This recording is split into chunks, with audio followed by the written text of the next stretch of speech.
ആരോട് സ്നേഹം തോന്നും എന്നത് നമ്മുടെ കയ്യിലല്ല. പക്ഷേ അവരുമായിട്ട് അകലുന്നതും പിരിയുന്നതും നമ്മുടെ മാത്രം കയ്യിലാണ്. അന്നത്തെ സംഭവത്തിന് ശേഷം ഞങ്ങൾ നല്ല സുഹൃത്തുക്കളായി, ഒരുപാട് അടുത്തു. എനിക്കെപ്പോഴും നഷ്ടപ്പെട്ട സന്തോഷം തിരിച്ചു കിട്ടിയതുപോലെയായിരുന്നു. അരികിലെ പുതുമന്ദാരമായി വിടരുന്നീ ഉണരുവാൻ കൊതി തോന്നുന്നൊരു പുലരിയിൽ അങ്ങോ നിൻ പൊൻപേലി മിന്നുന്നുവോ. അങ്ങനെ കുറച്ച് ദിവസം കഴിഞ്ഞ് അവൾ എന്നെ അവളുടെ വീട്ടിലേക്ക് വരാൻ പറഞ്ഞു. വീട്ടിലെന്താ വിശേഷമുണ്ടോ അതിനു വേണ്ടി. ആദം, ഈ വരുന്ന സൺഡേ നീ വീട്ടിൽ വരണം. ഒരു കാര്യമുണ്ട്. കാര്യം എന്താന്ന് അന്ന് പറയാം. എന്താ പറയാ, ഉച്ചയ്ക്ക് ബിരിയാണിയും കഴിച്ച് കുറച്ചു നേരം ഉറങ്ങാൻ സമയം കിട്ടിയാലുള്ള ഒരു സന്തോഷമായിരുന്നു. ഒരു ചെറു കസവിഴത്തുന്നും കിരണമേ ഈ ഹൃദയവാതിലും പഴുതിലും ഒഴുകി വരൂ.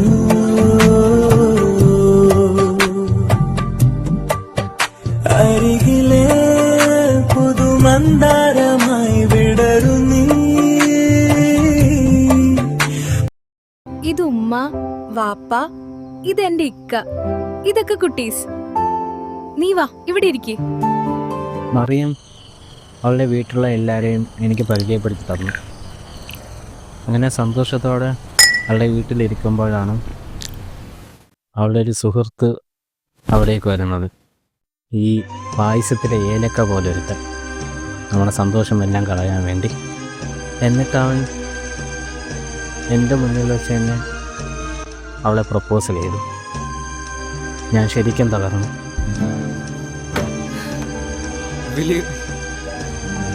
Will you marry me?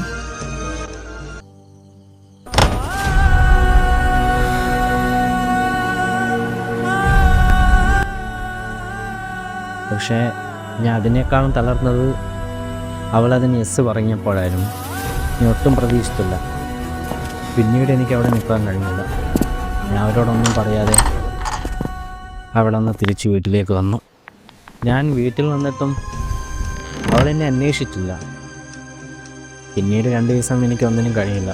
ഞാൻ വീട്ടിൽ നിന്നും പുറത്തു തന്നെ ഇറങ്ങിയിട്ടില്ലായിരുന്നു. കോളേജിലും പോയിട്ടില്ല. വീട്ടിൽ തന്നെ കിടക്കുമായിരുന്നു.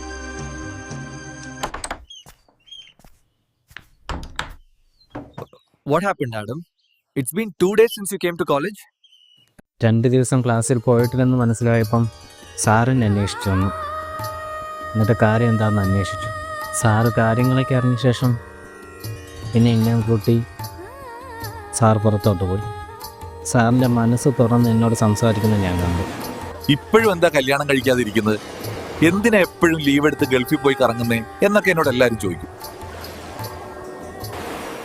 എൻ്റെ 25-ാം വയസ്സിൽ എനിക്കുണ്ടായിരുന്ന സ്നേഹം, പക്ഷെ അത് എന്നെ ഇങ്ങനെ അങ്ങോട്ടും ഇങ്ങോട്ടും ഇട്ട് വലക്കുമെന്ന് ഞാൻ കരുതില്ല. അപ്പോഴത്തേക്കും ജീവിതം കയ്യിൽ നിൽക്കാതെയായി.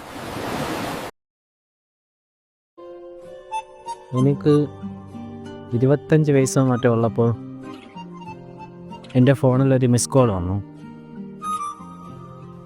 ഞാൻ ആ നമ്പറിലോട്ട് തിരിച്ചു വിളിക്കുകയും ചെയ്തു, ആരെന്നറിയാൻ വേണ്ടി.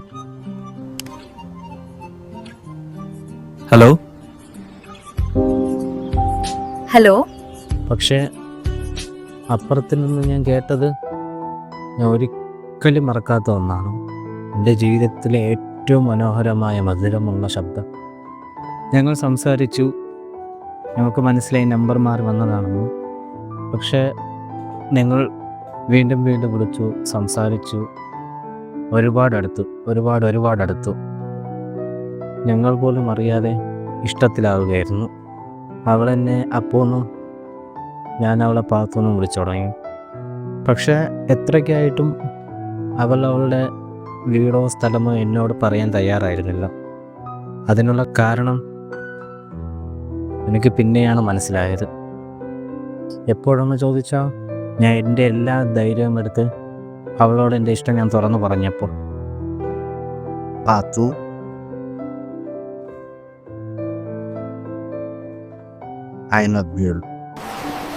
പക്ഷേ